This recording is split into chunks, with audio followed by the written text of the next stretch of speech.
Welcome back to the Wizard Shop, and it's transfer case time on another Jeep. Imagine that! A transfer case on another Jeep. Let's talk about why the transfer case went bad and what we had to do to replace it. Let's get started.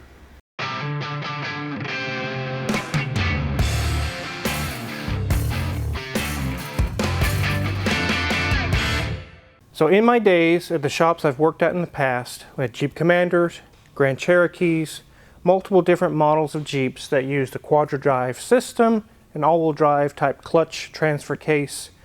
And in the time that I worked there, I probably replaced at least 50 of them. A lot of them. This one is no exception. It has gone bad. It had codes indicating clutch wear, clutch issues inside the transfer case. You can probably send them off to get rebuilt, but I went to Powertrain Products and purchased another new one. It's already installed and the Jeep is fixed. But let's talk about what causes these things to fail. We'll also take a look at the Jeep and check it out. This is a 2013 Jeep Grand Cherokee with the 5.7 liter Hemi. And although they're pretty decent vehicles for the most part, it is a Chrysler product and they do have inherent issues just like any make and model of car does. We'll take a look around it. It is in really good shape. It's even trail rated, guys. Not with the old transfer case, it wasn't trail rated. Got nice chrome wheels. It does have a tiny little ding there, but nothing really too big.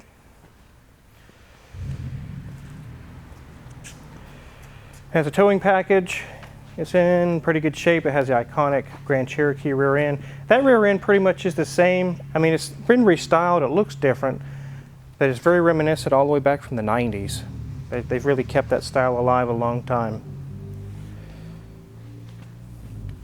And there's a lot of tables and things in the way, but we do see the side. It's not damaged or anything wrong with it. We'll go ahead and pop the hood and take a look under there. And there's our venerable 5.7 liter V8. I think these are like 345 horsepower or something along those lines, maybe a little more. They're actually a very good engine, except for in these models, and especially the Jeep Commanders, when the exhaust manifold bolts break, you just about can't get to them. Very, very difficult. I've done several sets of those. They are not fun, nor are they cheap. But otherwise, they're really a pretty good engine. They don't cause a whole lot of trouble. There was a rash of them having bad valve seats and that would self-destruct and have issues with that. If you get the Hemi with the MDS, which is where it can shut off cylinders, kind of like active fuel management on GM, you can expect the same problems as a GM with cam lifter seizing up and cam damage, and the heads have to come off. Whether it's the 5.7 liter Chrysler product Hemi or a General Motors 6 liter or 5.3 that has the active fuel management, the same scenario, the heads have to come off. Let's take a look.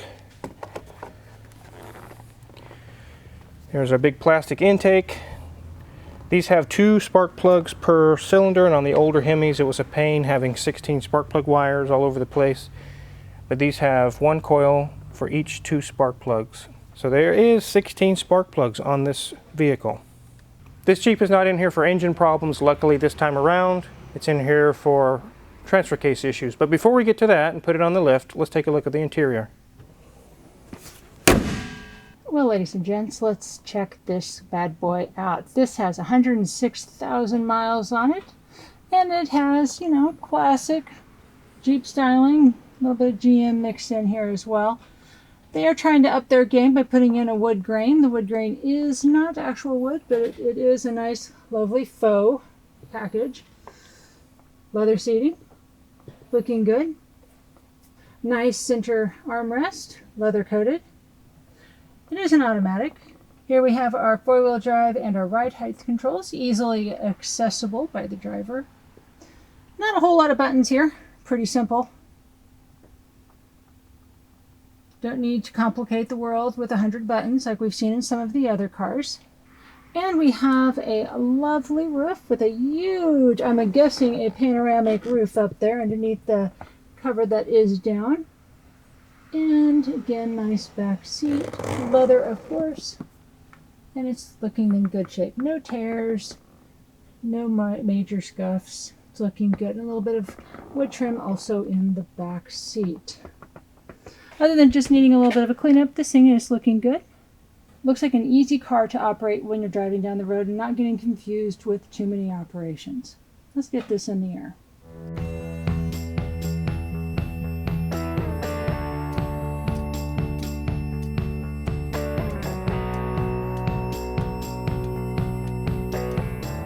So we'll go ahead and inspect the underside of this vehicle, take a look at some of the features, and then we'll get right into the transfer case.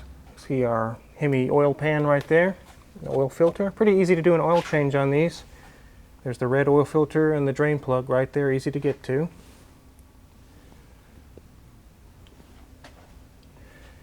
Move on back, and here's our front differential, which are known to have these mounts go bad, and when you're driving it'll shift and clunk and move around. Go ahead and check this wheel. Nice and tight. The brakes are brand new. CV shaft boots are good. Sway bar link and bushing is good. Move over to this side. Nice new brakes. Nothing loose there. CV shaft and boot is good. And sway bar link and bushing is good. Move back to our transmission. Luckily nothing's leaking there, and we don't have any issues right now with the transmission. Here is the front drive shaft that is not rebuildable. I've replaced many of those on Jeeps for people. I've taken them to several different driveline rebuilder shops, and when I bring that in, they say, no way bro, not happening. You can go ahead and go buy one or use your old one. So these are replaceable as a unit, you just buy a new one. Here we are with our new transfer case. This is an all-wheel drive system called QuadraDrive 2, and what it does is allow you to be in two-wheel drive, but it'll automatically dial in the four-wheel drive with clutches. This little motor right here actuates those clutches, and this sensor tells it where it's at. This is a NP3023, which is made by Magna Corporation. And these are very notorious for failing. And here in a minute, I'm going to show you one of the biggest reasons that kills them. Here's our drive shaft there. It looks good. And this drive shaft looks good.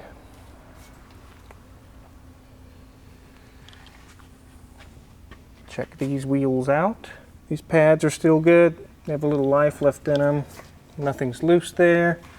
Sway bar link bushing and link is good. CV shaft boot and shaft is good. Here's our big beefy differential. Okay. See if anything's loose over here. It's not. The brake pads are good. CV shaft and boots are good, and the sway bar link and bushing is good.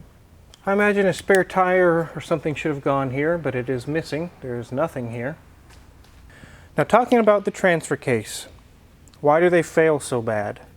I don't think they're a very robust unit to begin with, but there's one major underlying reason why they fail so frequently on these Jeeps, is that if you have a tire go out or some tire issues, it's very common for people to just replace the front tires or just the rear tires.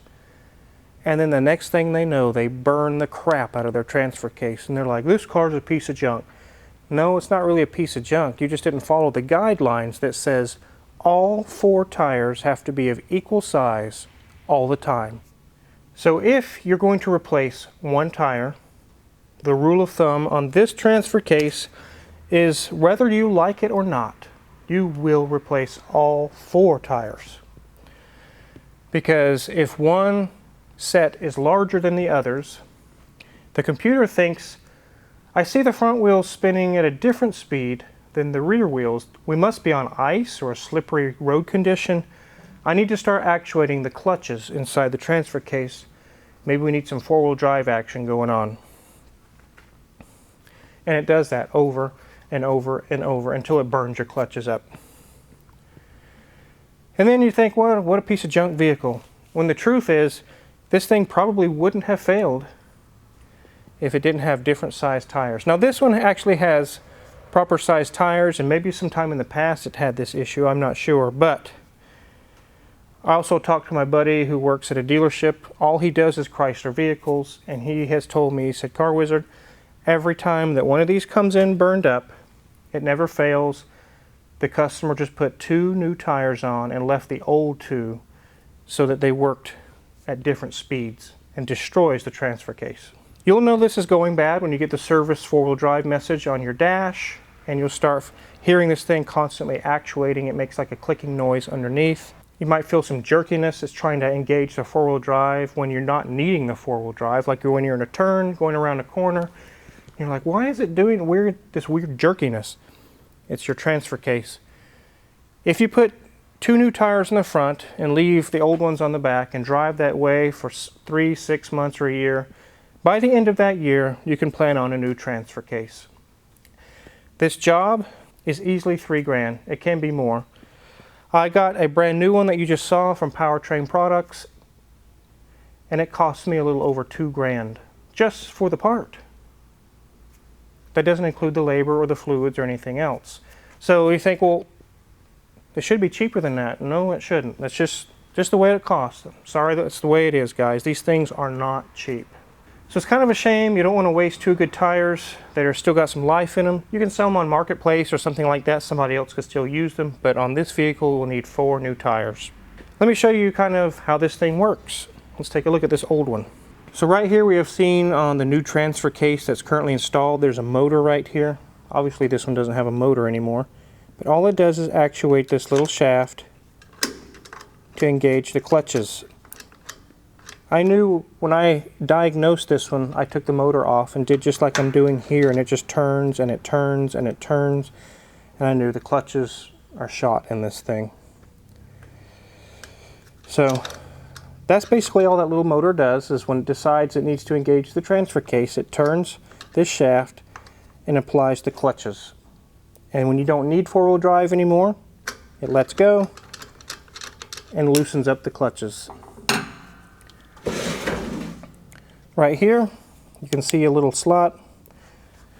That's where the position sensor is located. It has a little blade that fits into that slot.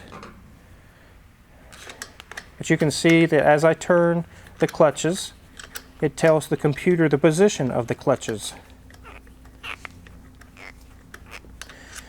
And how you come about to get your service 4-wheel drive message on your dash is when the computer realizes that in order to get the clutches to engage, we're having to move this way, way farther than we have in the past. And then the computer knows something is wrong, your clutches are shot, I'm going to throw up the service 4-wheel drive message. Once you install this, it's not just install and done. You have to recalibrate it and reset the memory settings and everything in the transfer case control module. Otherwise, you can mess up that transfer case as well. We did that. The service 4-wheel drive message is gone, and it drives beautifully. It drives perfect now. I would love to tear this apart and show you guys what it looks like inside. It would have been really cool to see the clutches. But there is a core charge on this. They do not want me to tear it apart. They want the old one back. So I'm going to have to put it back in its case and send it back to Powertrain Products. I'd like to get my core charge back. I'm sure the customer would as well. So we will not be disassembling this transfer case. But I definitely wanted to show you kind of how it works anyway.